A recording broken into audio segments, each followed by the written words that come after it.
दोस्तों, आप सबको हनुमान जयंती की बहुत सारी शुभकामनाएं। इस अंक में मैं आप लोगों के साथ एक बड़ा विचारणीय विषय जो मेरे अनुसार बहुत महत्वपूर्ण है जीवन की सफलता और जीवन की समस्याओं के निवारण के संदर्भ में।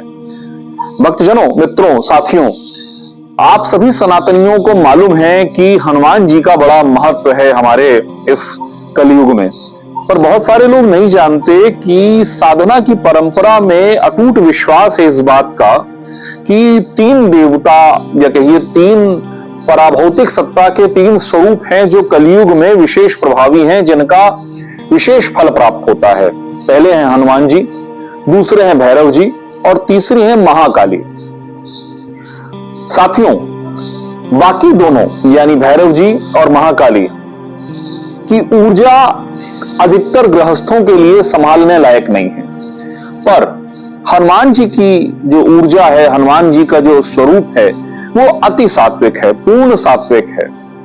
और हम बहुत आसानी से हनुमान जी जो राम भक्त हैं, जिनका सबसे प्रिय नाम है राम भक्त, उनकी सेवा, साधना, शुश्रूषा, पूजन कर कर अपने जीवन की समस्याओं से अपने आप को बचा सकते हैं। आप यदि देखें तो दो ग्रह जीवन में बड़े महत्वपूर्ण तो सारे 9 के 9 हैं, परंतु दो ग्रह हैं जिनसे बहुत सारी समस्याएं आती हैं।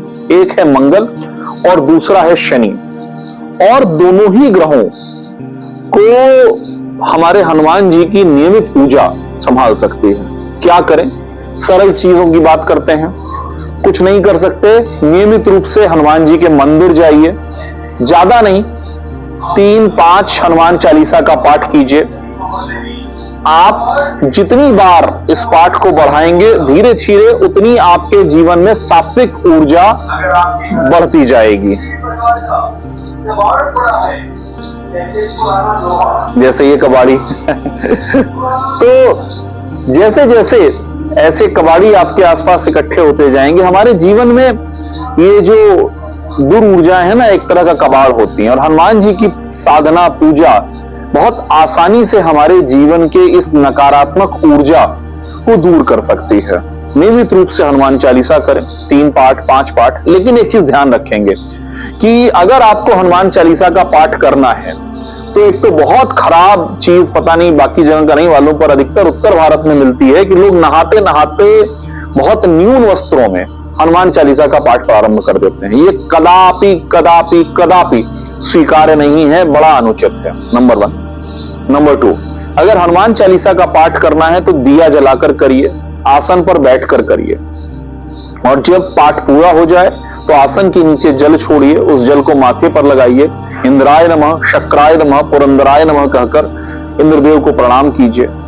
नियमित रूप से यदि आप हनुमान चालीसा का पाठ करेंगे तो आपको वो आत्मबल प्राप्त होगा जिससे आप जीवन की लगभग 90-99% समस्याओं को संभाल सकते हैं। लेकिन चूंकि हनुमान जी सात्विक देव हैं, तो यदि आपको इनकी साधना करनी है, आराधना करनी है, तो आपको भटकाव से बचना होगा, तामसिक कार्यों से बचना होगा, शराब, पॉर्न, इन सब से जितना ज्यादा दूर उतना अच्छा।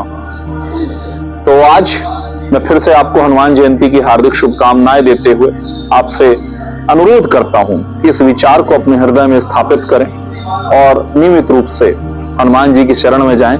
किसी मजार, किसी मुर्दे के सामने सिर नहीं टिकाना पड़ेगा।